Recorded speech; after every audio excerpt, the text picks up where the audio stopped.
बच्ची जो थी और इसका परिवार मुझसे माइक नीचे कर लो। मुझसे ये रोज पूछ रहा था कि क्या अब हम अगले 5 मिनट जिंदा रहेंगे या नहीं रहेंगे।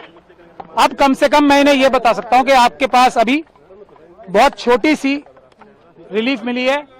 बिल्कुल हमें इसको विक्ट्री नहीं कहना चाहिए, मैं इसको विक्ट्री नहीं कह रहा हूं, ये विक्ट्री नहीं है, ये एक छोटा सा सांस लेने का मौका विक्टिम और उसको परिवार को मिला है। इसके अलावा इस फैसले को मैं कुछ भी नहीं देख सकता, क्योंकि जो सीबीआई ने जो स्टैंड लिया है, जो हमें डर था वही किया उन्होंने। बहुत लिमिटेड पॉइंट पे स्टैंड लिया है उन्होंने, और जो हमारे सबसे मजबूत ग्राउंड थे उनको रेज ही नहीं किया, जो जजमेंट में भी मौजूद हैं। और अगर सीबीआई के पास तो हमारी रिटर्न सबमिशन भी मौजूद थी ना, जो हमने हाईकोर्ट में फाइल की थी, ना उन्होंने हमसे कंसल्ट किया ताकि हम उनकी पिटीशन बेहतर बनाने की कोशिश करते, ना उन्होंने हमें पार्टी बनाया, और कोशिश ये की कि हमें लास्ट मोमेंट तक उनकी जो एसएलपी फाइल है वो भी ना मिले।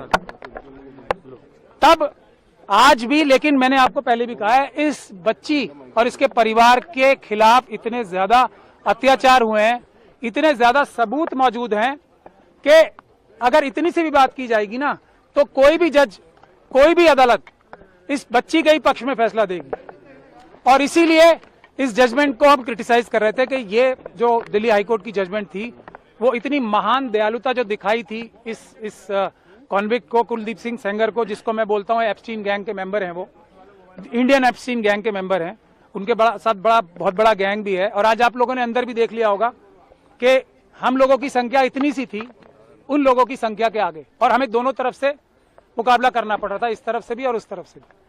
तो टेक्निकल ग्राउंड पे आज कोर्ट ने फिर भी हमें मेन मेरिट्स पे सुनने का मौका, सुनवाई करने का मौका नहीं दिया, क्योंकि हमने ये कहा था कि जो सीबीआई ने बोला है वो टिप ऑफ द आइसबर्ग है। हमारे पास अभी मेजर पोर्शन है जिसमें ये पब्लिक सर्वेंट की बात तो बहुत छोटी है ना, पब्लिक सर्वेंट के अलावा ये person in dominance in control है, क्योंकि इसी जजमेंट में लिखा हुआ है कि कुलदीप सिंह सेंगर साहब ने पंचायत होल्ड करके सबको बुलाया था अपने सामने और ये बोला था कि केस फाइल करो या ना करो, ये मैं तय करूंगा। इस तरफ की बातें इसी जजमेंट में लिखी हुई। तो हमें ये भी बोलने का मौका नहीं मिला, हमें ये भी बोलने का मौका नहीं मिला कि जो दूसरा मेजर इशू है जिस वजह से ये सस्पेंशन दी गई थी, तो वो इसलिए दी गई थी कि सिर्फ 7 साल की मिनिमम सजा है। अब जब मिनिमम सजा इतनी है तो इसको छोड़ देना चाहिए। ये एक ग्राउंड था जो हम चैलेंज करेंगे भी, अभी क्रिटिसाइज भी करेंगे। तो मैक्सिमम पनिशमेंट देखी जाती है ना, ये कोर्ट, कोई भी हाई कोर्ट ये फैसला तभी दे सकती है जबकि वो डिटेल में फैसला दे कि इसमें मिनिमम पनिशमेंट से ज्यादा दी नहीं जा सकती। हम ये भी नहीं बता पाए, मैं भी आपको 3-4 पॉइंट ही बता रहा हूं। हम ये भी बताना चाहते थे कोर्ट को कि जो थ्रेट परसेप्शन की बात की है वो बिल्कुल परवर्स है। इस बच्ची के तो पिता को मारा गया, इस बच्ची के साथ रेप, गैंग रेप किया गया, इस बच्ची के वकील को मारा गया, इस बच्ची के मौसी चाची को मारा गया। उसके बाद भी जब अपील चल रही थी उस दौरान भी जब सिक्योरिटी विड्रॉ करा ली सेंट्रल गवर्नमेंट और स्टेट गवर्नमेंट के बड़े बड़े वकीलों ने यहाँ पेश होके, तब भी 2-2 एफआईआर कराई।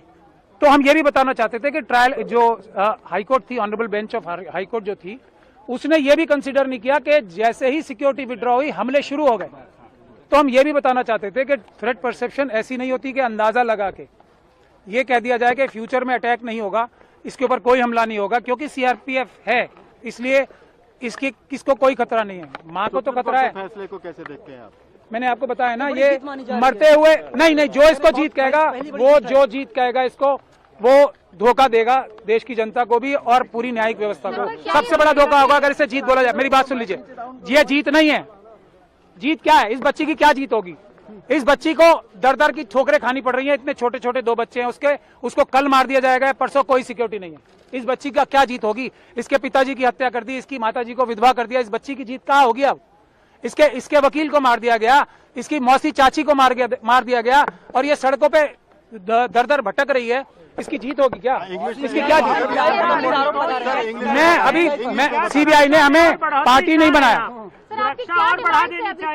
सुरक्षा छोड़िए, पहले जो जितने लोगों को, क्रिमिनल्स को जो बुलेट प्रूफ गाड़ियां दे रखी हैं, बड़े बड़े घर दे रखे हैं, आप लोग इस पे स्टोरी करो ना। क्या ये बच्चियां नहीं, मैं एक मिनट बता रहा हूँ, एक मिनट पहले एक लाइन तो बोलने दो। हाथरस की बच्ची है ना, जब वो भी मरने लगेंगे तभी उनका भी ख्याल होगा, उसका परिवार का कोई ख्याल नहीं हो रहा ना। ये हमारी, बस लास्ट लाइन बोल दीजिए, ये हमारी सिस्टम का फेलियर है, हमारी सोसाइटी का फेलियर है कि हम 2 दिन 4 दिन तो किसी इशू के बारे में एक्टिव रहते हैं, उसके बाद निरंतरता नहीं होती। यही जो गिद्ध है ना एप्स्टीन गैंग के, ये बात इस बात को जानते हैं कि 5-6 दिन 1 महीने से ज्यादा देश की जनता भूल जाएगी, क्योंकि अपनी परेशानियों में मुब्तला हो जाती है। मैं इसको, अगर आप इसको रिलीव कह रही हो कि जो इतनी एक तरीके से, पूरी तरीके से कानून व्यवस्था और सब लॉ के खिलाफ जो हाईकोर्ट की जजमेंट थी उसको रोक दिया गया, तो फिर मैं रिलीव कह सकता हूं, लेकिन ये बच्ची को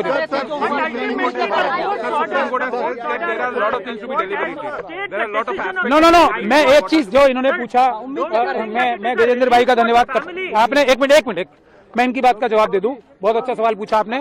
हम उम्मीद ये कर रहे थे कि एक सुओ मोटो जो सुप्रीम कोर्ट ने संज्ञान ले रखा था सभी बच्चियों के बारे में, जो छोटी बच्चियां हैं उनके रेप और मर्डर्स के बारे में, उसको रिवाइव हम कम से कम करा देते, लेकिन हमारी सुनवाई नहीं हुई। हम कम से कम वो तो चाहते थे ना कि जो एक बड़ा केस चल रहा है पूरे देश की बच्चियों के लिए, कम से कम वो रिवाइव हो जाता, क्योंकि वो एक पुरानी बेंच ने अभी रिसेंटली बंद ही कर दिया। मतलब देश की सारी बच्चियां खतरे में थी, सुप्रीम कोर्ट ने माना। अब वो रिवाइव करने के लिए हमें दोबारा एप्लीकेशन लगानी पड़ेगी। ये इन बच्चियों की, इनके परिवारों की सबसे बड़ी प्रॉब्लम होती है। अगर आपको ये वीडियो पसंद आया तो लाइक, शेयर और कमेंट करें, और हमारे चैनल को सब्सक्राइब करना ना भूलें। आपका सहयोग हमारा हौसला बढ़ाता है।